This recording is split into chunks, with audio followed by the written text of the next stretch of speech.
Hey there, and thanks for dropping by. This delicious and healthy pork jelly, or aspic, is one of the mandatory dishes for our Christmas family dinner. It's all about that tasty and healthy homemade natural gelatin. I did a little digging, and it seems that almost all nations seem to have a version of this head cheese. It carries different names, such as Brawn in the UK and Australia. Hog head cheese or Souse loaf are other names used in the US, Gelatin in Cyprus, derivations from the word pichti or piftie in southeastern Europe, fromage de tête in France, hoofdkaas in the Netherlands and Belgium, queso de cabeza in Spanish-speaking countries, and so on. Aspic can be made out of pork, veal, lamb, chicken, turkey, and in the beautiful island of Crete in Greece, they also have a version out of fish. I'll be sharing my findings on the various ways of making head cheese in different parts of the world in a short video documentary together with the health benefits, so subscribe and hit that notification button to be announced when it's launched. Till then, I'm sharing our pork jelly family recipe with you guys. Let's go! We're not using the whole pig head. Here's what we use. 1 leg with a hog included. It's the back leg together with the knee. 2 or 3 pork trotters. One of the best parts for obtaining this natural gelatin. Optional, you can add a pig ear and 1 pigtail. We used both, but you definitely can do without this. Pork skin can be added also. A bit of necessary gross talk. Sometimes, when you buy these parts of the pork from the butcher, they might have some bits of hair left. Let's get rid of that. Just get it close to a flame. That will solve it fast. Skim the legs a bit with a sharp knife. Perform a cut between the hooves till you reach a bone. The inside of the legs is where the magic of gelatin lies. It's the collagen that is actually being transformed into gelatin during the cooking process, and pork trotters have plenty of it. Place all the meat in a large pot. Add the spices. We like to keep it basic, so we use 1 teaspoon of salt, 1 teaspoon peppercorn, and 1 bay leaf. Also, add 1 onion, which I forgot and I put later. The garlic is going in closer to the finish line. Stick with the meat till then.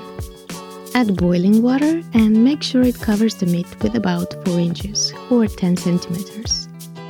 We put this much water to avoid adding more later. You don't want to mess up the gelatin. Here's that onion I was talking about. Well, better later than never. Bring it to a boil and let it simmer gently without a lid. Skim the scum. Keep an eye on it and continue skimming till there's no new foam forming.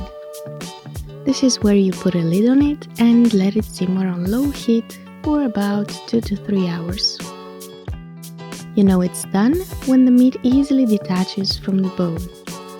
Separate the meat from the liquid and let it cool down a bit so you can handle it. When the broth is still kinda hot, add the crushed garlic and leave it in while you work on the meat. It's up to you how much garlic you use.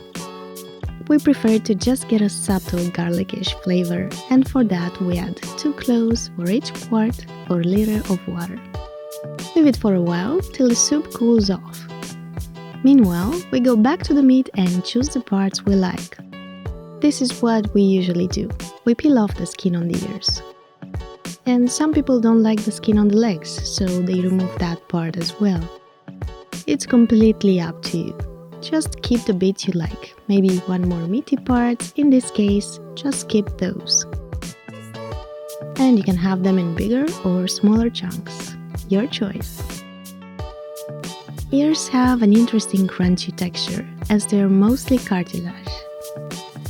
Coming back to the broth, it should have cooled off a bit by now. Taste it and add more salt if necessary.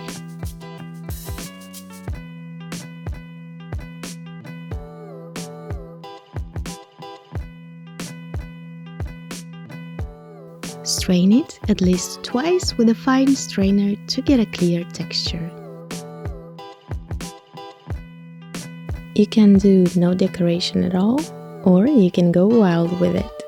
As we shot this video before Christmas, we went for a Christmas tree made out of celery leaves, boiled carrots and hard eggs for a festive look. The better looking part of the design should always be towards the exterior. Add as much meat as you want on top of them, and then pour your future-to-be natural homemade gelatin.